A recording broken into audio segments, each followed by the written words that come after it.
Bismillahirrahmanirrahim. Assalamualaikum warahmatullahi wabarakatuh. Perkenalkan, kami dari kelompok 7 konsep dasar IPS akan mencoba menjelaskan mengenai pembelajaran IPS di Kanada.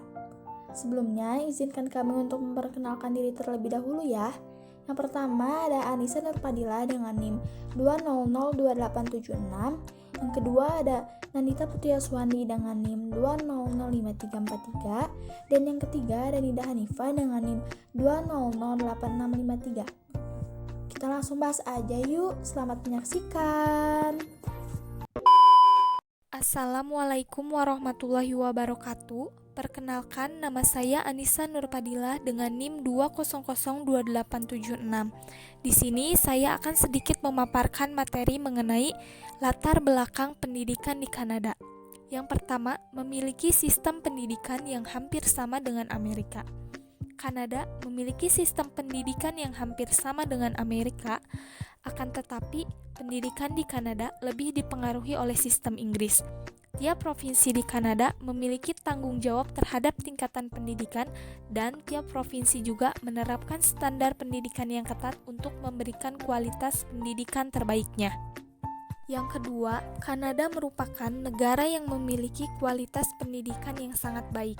Hal ini dikarenakan Kanada merupakan salah satu negara teraman di dunia, sehingga Kanada merupakan tempat yang aman bagi rakyatnya ataupun warga negara asing untuk menuntut ilmu. Selain itu, biaya pendidikan di Kanada juga cukup terjangkau dibandingkan dengan negara lain.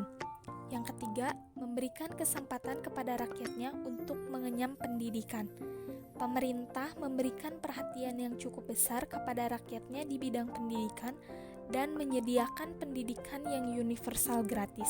Hal ini dikarenakan pendidikan merupakan penanaman ilmu pengetahuan dan keterampilan untuk mencapai kehidupan yang lebih produktif dan bermanfaat.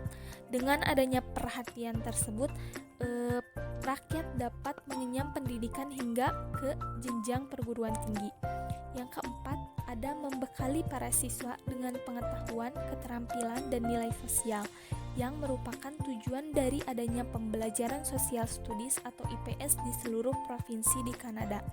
Sekian dari saya, selanjutnya akan dilanjutkan oleh rekan saya. Assalamualaikum warahmatullahi wabarakatuh. Saya Nida Hanifah dengan NIM 2008653 akan menjelaskan tentang kurikulum ilmu pendidikan sosial di Kanada. Jadi kurikulum pendidikan IPS itu disusun dengan memperhatikan teori, konsep, landasan filosofis, akademik, dan juga edukatif. Menurut Saylor dan Alexander, sebuah kurikulum itu tuh melibatkan guru dan siswa dalam proses interaksinya. Seperti di Kanada, contohnya komunikasi antara guru dan siswa itu dilakukan secara egaliter dan menempatkan guru dan siswa itu sama, yaitu sama-sama dapat mengembangkan pembelajaran. Pendidikan IPS atau Social Studies di Kanada menerapkan sistem Centered Student, yaitu sistem yang mengharuskan siswanya itu aktif dalam pembelajaran. Para siswa di Kanada juga menggunakan sumber dari buku dan juga Wikipedia dalam pembelajarannya. Jadi nanti tuh saat mereka sudah selesai belajar, mereka itu tuh bisa membandingkan gitu, apakah ada sedikit perbedaan gitu, apa yang sudah mereka pelajari dengan artikel yang ada di Wikipedia. Nah, di Kanada juga jadi pembelajaran IPS di Kanada itu setiap jenjang itu berbeda. Contohnya misalkan di SMP gitu, nah kayak pemberian PR aja kalau di SMP itu jadinya tuh kalau di SMP itu anak-anaknya tuh dikasih PR-nya itu yang lebih banyak tentang penelitiannya seperti itu. Nah, lalu kurikulum di Kanada juga berubah-ubah. Kurikulum sebelumnya mencakup mata pelajaran matematika, sains, bahasa, dan ilmu sosial yang mencakup sejarah dan geografi. Namun untuk kurikulum sekarang itu meliputi komputer, berpikir ditambahin gitu. Jadi ada komputer, berpikir kreatif, belajar mandiri, dan pendidikan lingkungan. Pendidikan di Kanada juga lebih mengutamakan tentang kreativitas para siswanya. Nah, di Kanada umumnya anak-anak mulai memasuki taman kanak-kanak pada usia 4-5 tahun dan memasuki sekolah dasar pada usia 6 tahun. Lalu pada sekolah lanjutan atas kelas 11, 12, atau 13 di Kanada para siswanya dapat masuk universitas, perguruan tinggi atau belajar di CEGEP atau College of General and Vocational Education, yaitu pendidikan umum 2 tahun atau teknik 3 tahun di antara sekolah lanjutan atas atau universitas. Selanjutnya akan dijelaskan oleh rekan saya. Terima kasih sebelumnya. Bismillahirrahmanirrahim. Nama saya Nandita Putri Aswandi dengan NIM 2005343 akan mencoba menjelaskan mengenai sistem pendidikan di Kanada.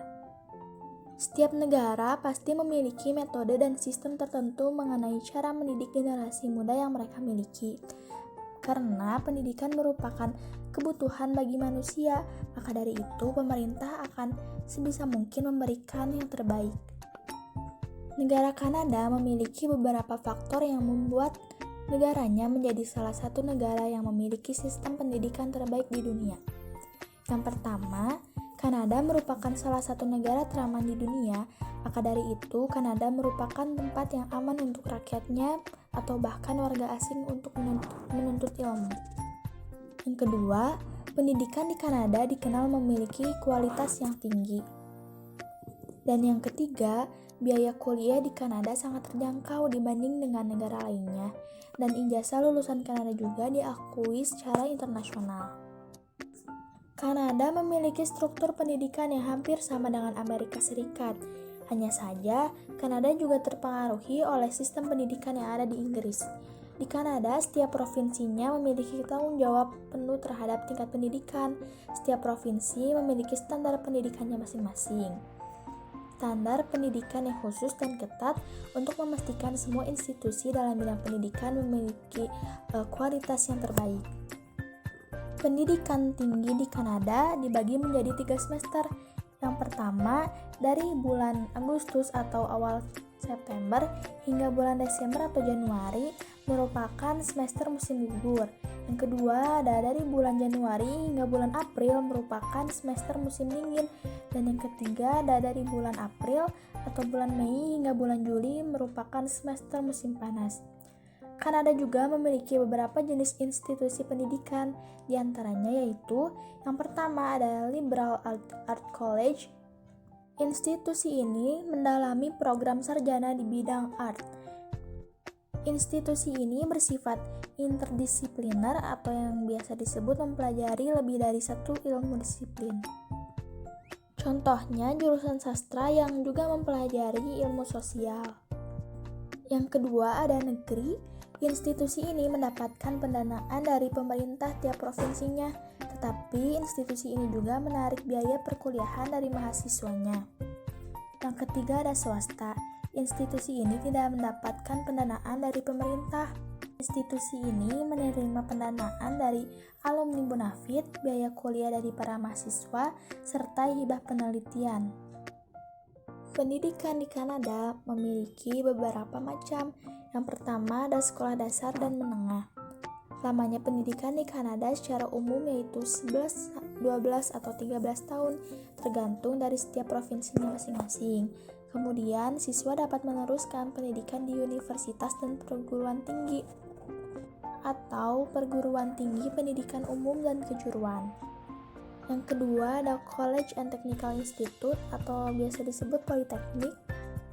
Politeknik sangat diminati di Kanada karena menawarkan program profesional 1-3 tahun termasuk dengan magang kerja. Yang ketiga ada universitas. Sebagian besar universitas yang ada di Kanada didanai oleh pemerintah. Maka dari itu, universitas yang ada di Kanada memiliki kualitas yang tinggi. Program sarjana di Kanada juga dapat ditempuh selama 4 tahun. Kanada juga memiliki sistem pathway melalui college, yaitu siswa dapat menempuh studinya selama 1-2 tahun di college dan melanjutkan transfer ke universitas. Yang keempat ada Universitas College. Universitas College merupakan gabungan antara tradisi universitas di Kanada dengan college, program akademik dan praktikal digabung dalam lingkungan kampus. Dan yang terakhir ada Career Schools. Career Schools ini menawarkan program pelatihan dan berorientasi karir serta mengajarkan keahlian praktis bagi pelajarnya. Career Schools ini menawarkan berbagai jenis program seperti film, multimedia, keperawatan, bahkan perhotelan. Terima kasih sudah mendengarkan sampai akhir. Kurang lebihnya kami mohon maaf. Wassalamualaikum warahmatullahi wabarakatuh. Jangan lupa jaga kesehatan ya. Dadah.